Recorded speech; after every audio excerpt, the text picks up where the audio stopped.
This is the history of the Irish in Kansas City, brought to you by the Irish Roots Cafe, part of our series on the Irish in America.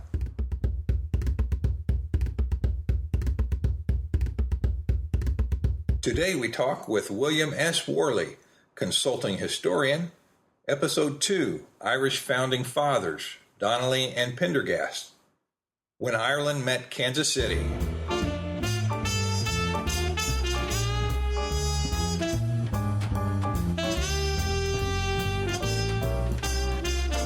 I am Michael Laughlin, your host and native son. You can reach me at irishroots.com anytime.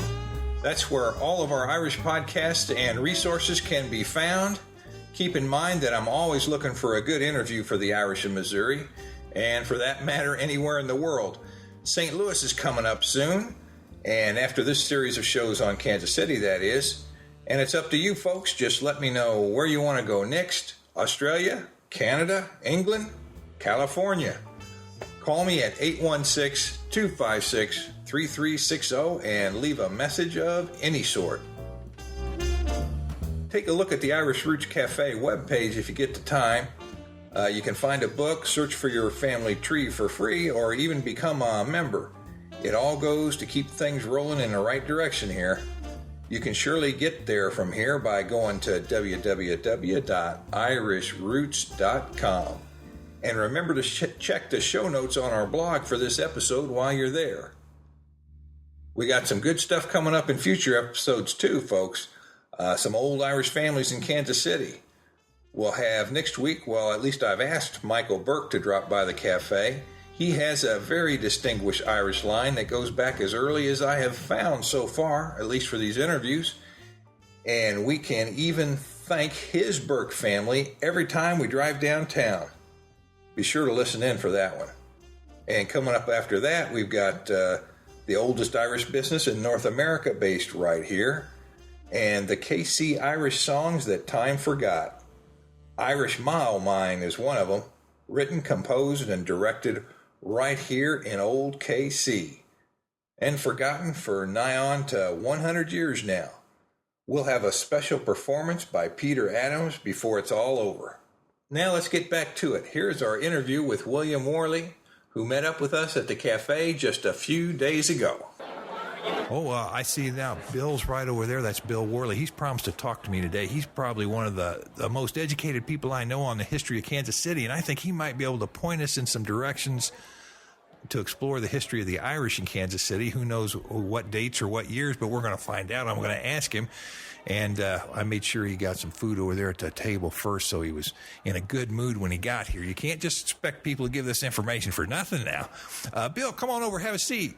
Thanks. Good to be here. Well, let me see. Bill Worley. Worley, what background does that come from? Well, it's probably English and German. Yeah, I've got German and Irish mainly in me, so we've got a good table here. We have an international table. That's right. Now, you give a fascinating class from what I hear from everybody, and I plan to take it the very next time it's up, and that'll be in spring of 2008, I think. Mm-hmm. And it's on the history of Kansas City, especially the early history is what I'd be interested in. Can you think of anything from the early days, say even in the 1800s, that might be of interest to somebody looking at the history of the Irish in the city? Well, in terms of written material, one of the things that is very useful is the story of Father Donnelly, which was actually then written down by Father Dalton. Right. Who was, and that's available through library sources. It's not in a published form at this point that I'm aware, unless somebody happens to have a copy. But it is more of a history of the Irish Catholic presence in the city, as pretty well interpreted through the eyes of Father Donnelly. Well, that's right. He brought the so-called, that I've heard is 300 Irish workers between 1856 and 1860 to help level the bluffs. Yes, among other things. He advertised in East Coast newspapers and encourage people to come. Interestingly, Father Donnelly actually came to western Missouri not to pastor this parish, which at that time until he came to it, was known as St. Regis Parish. Oh, it was. It was St. Regis. St. Regis, right. It was during or shortly after his moving from Independence, which is what his original parish assignment was. Right. In the early 1850s, that he moved to Kansas City. And that was about the time that the doctrine of the Immaculate Conception was being promulgated through the Vatican. And so he renamed the parish as the Parish of the Immaculate Conception, therefore now the Cathedral of the Immaculate Conception. Right. But, of course, in his lifetime, it was never a cathedral because the cathedral was up in St. Joe.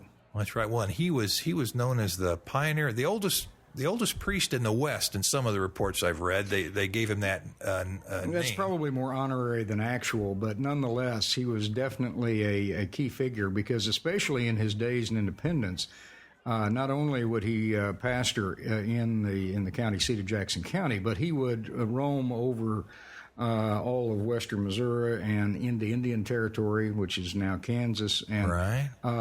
Would almost do what might in Protestant circles be called a circuit.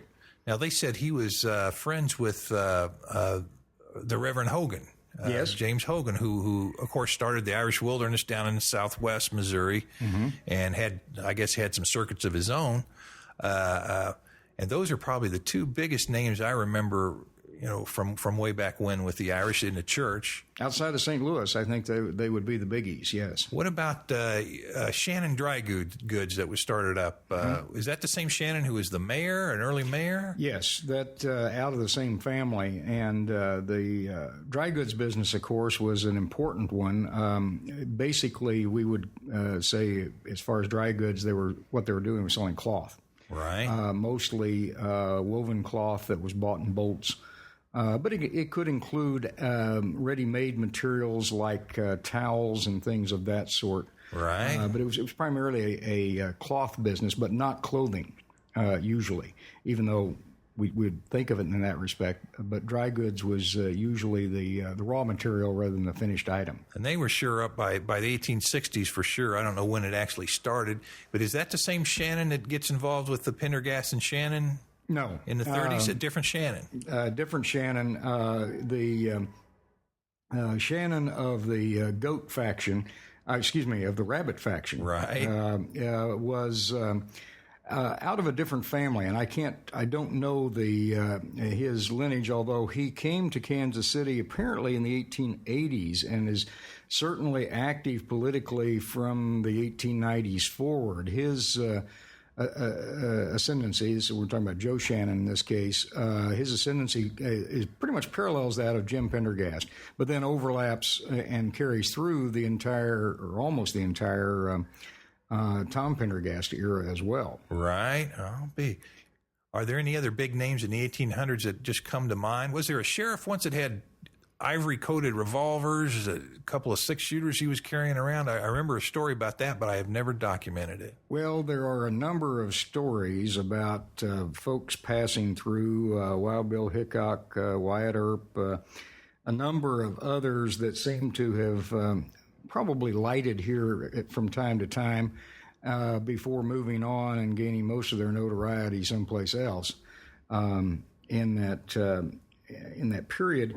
But as far as the early figures, possibly one of the, and he's kind of lost to us at this point, Milton Payne, Payne, was right. an Irishman who then became a very early mayor of Kansas City also, as did Patrick Shannon. And Milton Payne actually was a several times mayor. Now, this is back in the days when mayors served either 1 or 2 year terms, and usually 1 year terms. Right. He was, I think, reelected 4 or 5 times. He married one of the daughters of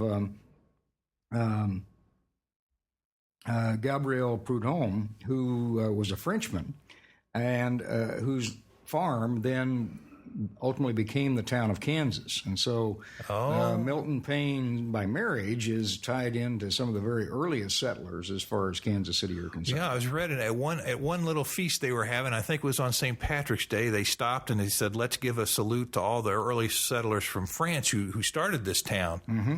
And he says there was just one person in the whole hall that stood up, an old guy in the back, and he says that's just how long it takes to forget who founded what and when it happened. The world began the day you were born, and everything that happens before it can get lost so easy. Seems to work that way. It does. Now, Payne, what years you think he was, in the 60s, 50s, 70s? He came in the 50s. His period of being mayor is primarily 60s and 70s, but he continued to have some influence in the city through the boom period of the 1880s as well. So his influence was fairly widely felt at the really initial growth period. I mean, Kansas City at the eve of the Civil War is about 4,000 people. Right. Best we can guess, and that's all it is because there's no census taken in Missouri at the end of the Civil War, but probably it was closer to 3,000. We probably lost people. Right. But by 1870, there are anywhere between 25 and 32,000 in Kansas City. The census said there were 32,000, but quite honestly, it was probably rigged. Right. Sort of like when they counted the St. Patrick's Day parade attendance during certain years. It all depended on who was doing the counting. Exactly. And things could get inflated. They definitely wanted to emphasize that Kansas City was growing. But if you think about it, if it had only grown from 3,000 to 25,000, which is what some of the city directories would tend to indicate, that's a big growth. Oh, it's almost 1,000%, and certainly, of course, the 32,000 would have gotten it up there. But this is a tremendous growth period, and even in the 1870s, which was a depression era across the country, Kansas City grew from either that 25,000 or 32,000 up to 55,000 by 1880. So essentially doubling its population again. A lot of the folks who came in that period, there are two ethnic groups that really have an impact from the 1850s through the 1870s, as far in addition to folks born in the United States or of more traditional Western European English ancestry or whatever. And that would be the Irish and the Germans. And of course, the Irish from an early period, and Father Donnelly is certainly a primary example of this, and Father Dalton coming after the war, become very influential in terms of the churches. And so we have, of course, the parish and now the Cathedral of the Immaculate Conception, and then St. Patrick's Parish, which was started after the Civil War. Well, and they're now rehabbing that and trying to bring it back to life. I even heard that they had some stories about seeing some early settlers while they're rehabbing it. I wouldn't be surprised. Of course, if they had a little bit of Irish whiskey along the way, it might have helped that sighting. It might have helped the carpenters. I don't know. Exactly. Well, I'm very pleased that folks, and this is a labor of love, clearly, that people from all over the metropolitan area, because I believe this has been declared as a wider parish. It's not necessarily a residential parish at this point. Oh, gosh. So the people who are working on it are coming from everywhere to bring it back to life, and they have to. Now, what do you know about the starting of the old St. Patrick's? Well, St. Patrick's was really the third Catholic church in Kansas City itself. The second one was Saints Peter and Paul, which was the original German Catholic Church, and that was begun right after the Civil War, 1867-68. Okay. And then St. Patrick's, as an organized parish, comes in almost immediately after that. The building that they're in, the best understanding is that it was designed by an early architect of Kansas City, Asa Beebe Cross, and that was constructed by the early 1870s. Right. So in terms of, it is an older building than the cathedral, which is on the site of the earliest Catholic church, but is not itself that building. Right. Whereas St. Patrick's building, the exterior that they're trying to rebuild the interior within, dates to the 1870s, and that would make it, at least in Kansas City, the oldest existing Catholic church in the city. Well, that sure makes it something to get behind and help those folks with Absolutely. it. I remember there was another story about, was it Donnelly, who had buried all that treasure some folks gave him to protect it during the Civil War, and in the middle of a fever and a sickness, he got up in the middle of the night and buried it, and then he got up again to move it because he was afraid somebody'd steal it, and then it got lost. He couldn't remember where he put it. Have you heard that? That is the story. This is around the Battle of Westport. You might be the only person that could find that treasure. I don't know. I don't think so. As the story goes, at least, he looked long and hard and wasn't able to come up with it. But the reason he had it is because he was, I think we would have to assume, one of the most respected people in town, and people trusted him with it. It unfortunately, that's right. He lost it. But, at any rate, and as it turned out, they wouldn't have had to do it because the Battle of Westport did not result in a Confederate victory, which might have overrun the town. Did not, of course, and everything came out, you might say, all right, or at least better than it could have. Right. But there is one other Father Donnelly story that you probably haven't heard. This goes back to his days in Independence. And as I mentioned, he was often out on a writing circuit to not really parishes, but finding Catholic families across western Missouri. And on one of these times when he was out of town, a gentleman in Independence by the name of Jebus Smith, who was by that time in his 60s, decided to marry a young Catholic girl in Independence, considered to be the belle of the ball, you might say, the most beautiful girl in town. And Jebus Smith, who was not himself Catholic at the time, wanted, and obviously I'm sure the parents of the daughter wanted this to be a Catholic wedding. Right. So there was a kind of a substitute priest in Independence while Father Donnelly was out on his route. And the substitute priest performed the ceremony. And Jebus Smith was so pleased. He was, at that time, the wealthiest man in the county by far, also the largest slave owner in the county. He had over 300 slaves. Oh, my. We're talking the early 1850s here, right. About 1851, 52. Okay. At any rate, he was so pleased with the ceremony and with getting married and such that Jebus Smith gave the priest to perform the ceremony a $10 gold piece.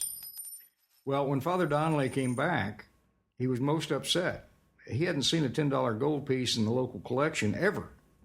And here he had missed a chance to do this. And, of course, the priest who had taken his place was, on his way back to St. Louis with the $10 gold piece. So, sadly, Father Donnelly missed his big chance at a little bit of, personal wealth because the priest would be paid and that would be his revenue. Well, that's right. But nonetheless, he was well respected there, and it was shortly thereafter that he came to Kansas City. Actually traded the parishes. The priest in Kansas City went to Independence, and Father Donnelly came over here. That's right. And didn't he bring some fruit trees in and do some experimentation there? Right. And brick factory? Right. This was all built in the area of where the cathedral is today. Because that's the historic from the days of the French and the days when it was known as St. Regis. Okay. Originally the church was a log cabin, but they had built a somewhat more permanent structure, and then gradually after the Civil War, Father Donnelly raised money and they built a larger building. The current cathedral, I believe, dates from approximately 1880 in its completion, and the reason for its construction was that they consolidated and actually created a double diocese in a way, the Diocese of Kansas City and St. Joseph, and so there were two cathedral churches. The one in St. Joseph continued to be a cathedral church, but now we had the Cathedral of the Immaculate Conception in Kansas City. Would there have been, before the days of Pendergas and Shannon and the Carry Patch type thing, were the Irish huddled in certain places, say in the 60s or 70s, or was it really too small to really, it was still wide open then? Well, what you really had was you had people grouped by income as much as anything else. So, yes, they would have been concentrated to some degree. Those who had obtained a little bit more income, middle class, we might say, had tended to move more to the east side, and those were the wards that by the 1880s Joe Shannon was beginning to cultivate as a very young man. The poorer wards tended to be in the West Bottoms, up the bluffs on the west side, and into what we might say more traditionally was the west side, because there were the West Side Irish, not only down in the bottoms, but also up on the bluffs. Sacred Heart Parish would be a remnant of that group. Okay. But then you also had Irish that would have been downtown and to the east of downtown, more in the St. Patrick's Parish area. Now, what about, my line goes back to Kansas City. I just remember that they actually settled out sort of like in Northeast before they moved and had kids. That's where they first stopped. And nobody today really recognizes the Northeast as it used to be an Irish ethnic area. Right. Do you have any idea what years that would have focused on? Well, that would have been in the almost certainly in the 1870s and that period. The Northeast at that time would have really been probably most heavily what we would think of as Columbus Park, and across the valley that's the approach to the Paseo Bridge, and then up into what's today known as Pendleton Heights. Right. In the 1880s, especially Pendleton Heights, and then beginning into the Scarrett neighborhood onto the east, you had larger homes being built, and it became, I suppose we'd say, gentrified, to use a current term. And that's the period when a lot of the Irish families probably would have moved south from there into newly built, comfortable but modest housing. Right, to a significant degree. The Northeast is fascinating in Kansas City because it has been from the post-Civil War period down to the present an area of ethnic and racial transition. As you mentioned, you had the Irish in the very western part of it early on. Right. Then in the 1890s, we began to have an increase as far as Italian population, especially. That tended to move east. But you also had other ethnic groups always mixed in there. And then in the 20th century, we've seen transitions. After World War II, a lot of the Italian families began to move north of the river into the areas, just east of Gladstone, right, in that section. And of course, now it may be as ethnically diverse as it has ever been, because you have, especially in the areas of Columbus Park, you have some of the remnants of the Italian families. Some folks of Irish ancestry, but not all that many. But you also have more recent immigrants from literally all over the world. And then for going further east, increased numbers of Hispanic residents and such. But the Northeast has been kind of the place where folks came and then often moved in another direction from there. That was sort of your starter neighborhood for most of the families. Exactly. Then. Now, there's one other neighborhood that's rather like that was south of downtown, not east, and it didn't come into existence until the 1880s. It was called McClure Flats. Right. This was directly south of where the Kansas City Star building is. In fact, today, it really is the parking lot that's across the street from Bob Jones Shoes. That's right. I was looking at that when I talked with Michael Burke for an interview in the same podcast series, and I know he picked it up from you, and he pointed down there. He said, see, it's that right there. And I go, good gosh, you wouldn't have imagined it. Yeah, it was a very intensely built-up area. They were a one-story slums, and apparently kind of instant slums from the beginning. And they were built in the 1880s and torn down apparently in the very late 1920s. But they were long, narrow houses, not houses, all connected. It was all a single building.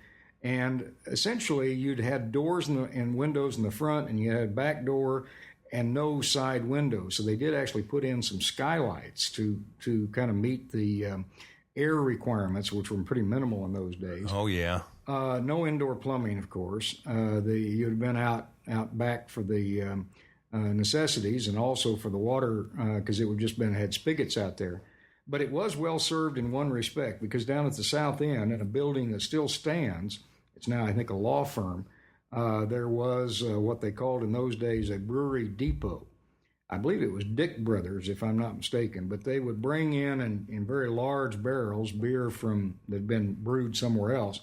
And what the folks in McClure Flats could do is they could take their buckets and buy a beer by the bucket out of that beer depot. And for a nickel or a dime a bucket, you could get your beer, and in those days that was a pretty good deal. Boy, it'd be an awfully good deal today. Boy, it sure would. I remember seeing this on some of those old television shows. They send Sonny down to the thing to fill up their little bucket and run back. So it had been that type of deal. That's right. Yeah, you bring your own container.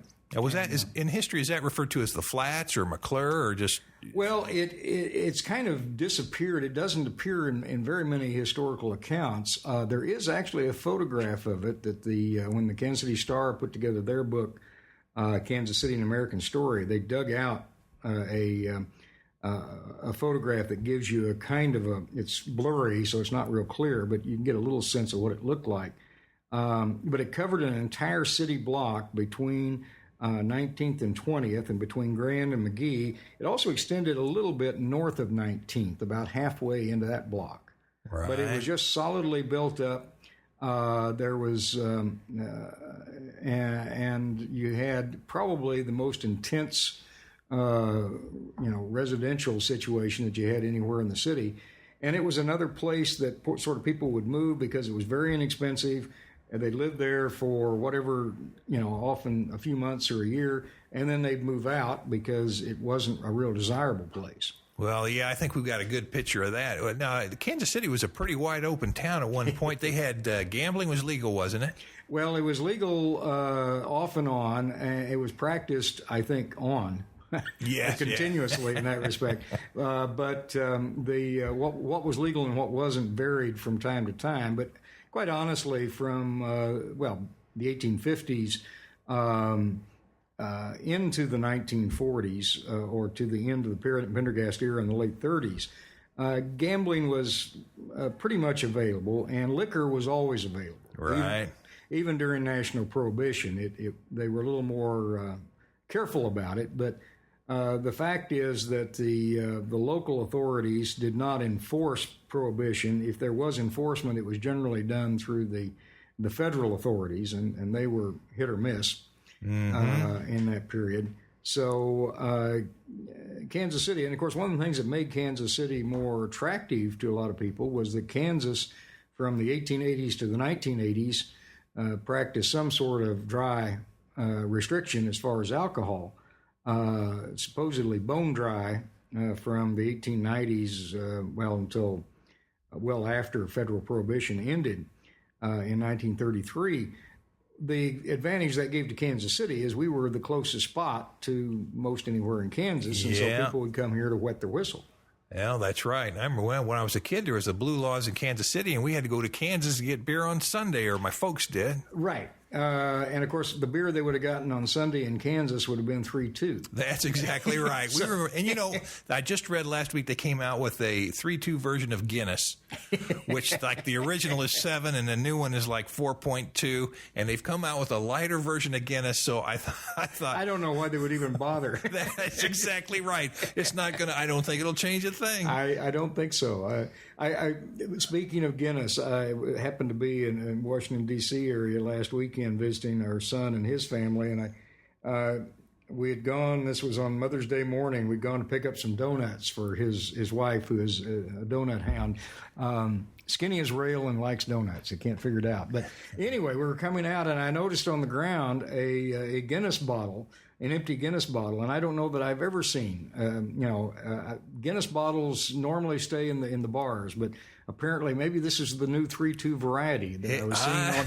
That might have been the it. Parking lot. That guy says, "What's this? It's gone bad." That's right. I just don't see people toss out Guinness bottles very frequently. And set it aside. How about, do you have any particular story on the Pendergast era? Well, I think the Pendergast era is one of those things that is extremely important in Kansas City history, and we tend to paint it in either very dark colors or maybe brighter than we should in some respects, because basically people either consider Pendergast to have been the worst thing that ever happened to Kansas City, or for some others, possibly the very best. And the reality, as usual, is in between. Right.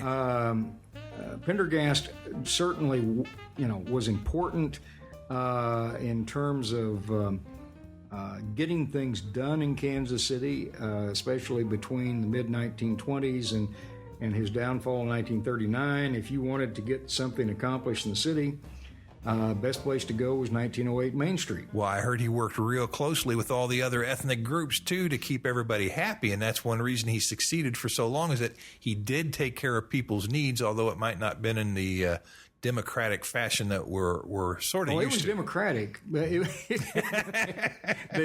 Pendergast goat democratic variety. But no, you're quite right. I mean, it was kind of an equal opportunity machine in many respects, because I've been able to document his bookkeeper, for example, from the early 1920s until the downfall in 39, was a German man by the name of Ernst Schneider, who, especially when I say bookkeeper, he kept the books on the major Pendergast companies. Right. Pendergast had his hand in a whole array of companies, up to about 20. But he had 6 or 7 that were the bigger businesses and the more complex ones, and Schneider seems to have been the fellow on that. And Schneider worked closely with another fellow in the German community named Albert Spar. But there were also folks in the Jewish community, especially some of the bar owners in certain cases, but also business people that were connected in. Obviously, the connection in the Italian community with John Lazia, Charles Carollo, and others. But yes, it was very broad. There's no question that the Irish component of the leadership was very strong through the late Jim Pendergast era and much of the Tom Pendergast era. His kind of second in command was a fellow named Mike Ross, who was a groceryman in the North End, Columbus Park today, right? City Market area, and but also was a justice of the peace up there. Yeah. And then he moved down south, built a house at the corner of Locust and Armour, and I guess you could say became respectable. His son, Willie Ross, got into the road construction business, and interestingly, Harry Truman had his both contacts and in some cases got crossways with Willie Ross at a later time. But Mike Ross was also the father-in-law of a fellow in the during the Depression period and the WPA era. Well, if you go down to the cornerstone of Municipal Auditorium, right, you will find, and I think it's Matt Connolly, is what sticks in my mind. At any rate, he is listed as the Director of Public Works, and he was also actually in the mid-1930s, when Tom's influence at the state level was greatest. He was the fellow who was in charge of all WPA projects across the state of Missouri, which, of course, would be very important. Oh, right. As it turns out, he was a son-in-law of Mike Ross. So there's a a lot of things that kind of interplay, and family was certainly important. It has to be said that Pendergast did a great deal for people. He did expect something in return. That was the tradition of the day, usually a vote at the proper time. And it also has to be said that he was well connected with folks who knew organized crime in Kansas City. Right. That is a part of that heritage as well. And it wasn't the big thing that when his era had ended, everybody went out to the front porch with a broom, and they wanted a clean sweep. Wasn't that like this was the effort of the reformers, if you will, led especially by the ladies of the Women's City Club and the Kansas City Athenaeum, and yes, they. Part of it was that many of the men felt intimidated because of fear of the machine, and so the women organized the campaign. And this was the 1940 mayoral and city council campaign was the clean sweep effort. Well, we know where the power lies in American votes, don't we? It's the women. It's the women. Now, looking at the broad sweep of history, I sort of see the Irish came in. They had big parades, torchlight parades even in the 1870s, 1880s. Then it died out. And then it seems like it's quiet. I haven't investigated the other years for the parade, but then the parade comes back in the 70s with Murphy in 1970 or so. Yep. As a historian, what do you think was happening there? What brought that about? Well, I think that a lot of what happens, I mean, there is a kind of ebbing and flowing, if you will, as far as the importance of ethnic identity. And we have had in the United States, we've had periods where the pride in ethnic heritage has been very strong. We've had periods when it seemed that it was more important to be an American, not an Irish American or an Italian American or what have you. Especially during the war. Especially during war periods. Yes, this comes up and such. And so we have these kind of,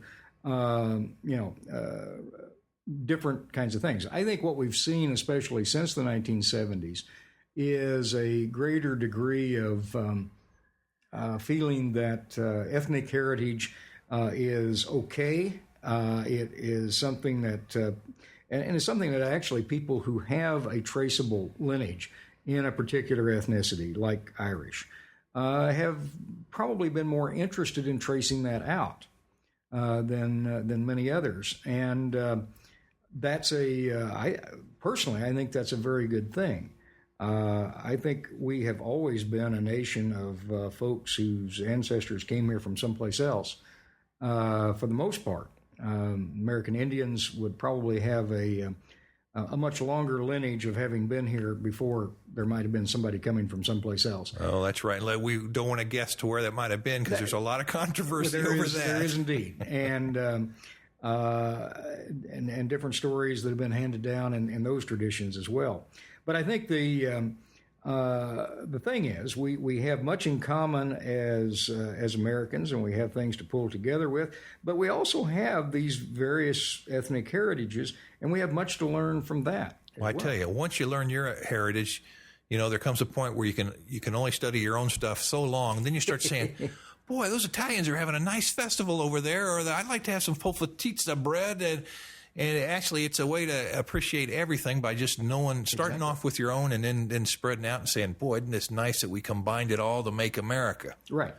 Now, I think one of the things that is fascinating about that also is to look at the religious heritage as it has affected the various groups and the leadership. I mean, because in reality, for example, in the United States, the Roman Catholic Church is really the Irish Catholic Church in large measure.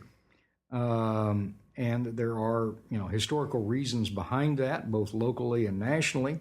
Right. I think there's much of the strength of that denomination from that standpoint. I grew up myself in the Southwest, and so there's a strong Spanish and Hispanic influence with the Roman Catholic Church out there. But across most of the country, and including the current bishop here in the diocese here is very strongly Irish in that would be Bishop Finn. Yes. And then before him, Bishop Boland. Right. And Bishop Boland was born in Ireland.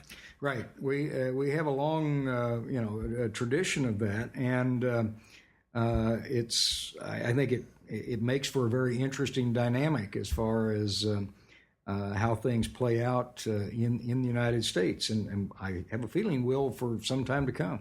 Well, I think that's right. It's just one of those things you got to have behind you to give you a full life, and if you've got enough leisure time to look at it, you'll take the time to do it.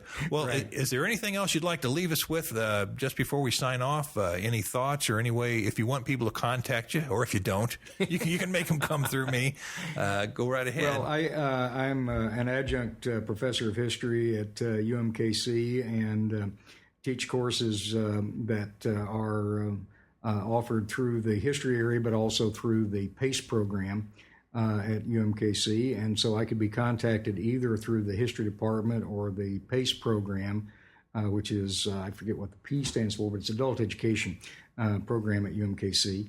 And enjoy visiting with people about their historical background and such. And the ethnic component of it is quite fascinating to me, so I would enjoy visiting with people about that.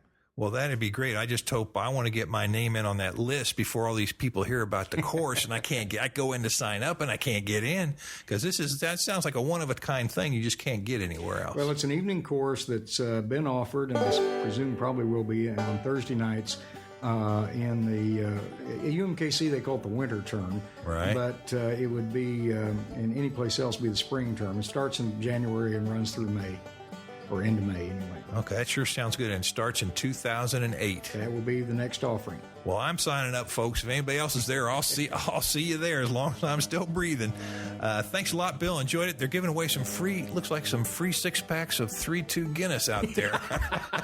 Well, I'll be first in line. Okay. Thanks a lot. Talk to you later. Bye-bye. Bye.